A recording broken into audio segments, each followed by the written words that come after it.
I really like my Amazfit Ultra, but honestly, I was never a huge fan of the band it came with. So, I decided to switch things up. I'm curious to know what you guys will think. This right here is the Hemsut HGA 121.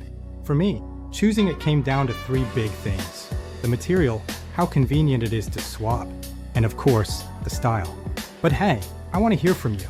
Out of those three, what's the most important to you when you pick a band? The original band is okay, but this nylon one is just on another level. What about you? If you had to choose for everyday wear, are you team silicone for easy cleaning or team nylon for comfort? And can we talk about the swap? It's brilliant. You just press a button, click the new one in, and you're done. No tiny tools, no hassle. So here's the final look on the wrist. I feel like it totally changes the vibe of the Ultra, from just a hardcore sports watch to something you can wear anywhere. But I want to get your opinion. Does this gray band make it look more like a sporty watch to you, or more like a smart casual everyday watch? Alright, that's my little upgrade story. Now, I really want to hear what you think. Give me your honest vote in the comments. Type upgrade if you think it's a solid improvement, or not sure if you'd stick with the original. And tell me why you think that.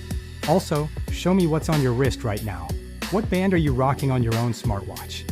I'm going to be reading through every single comment, so don't be shy.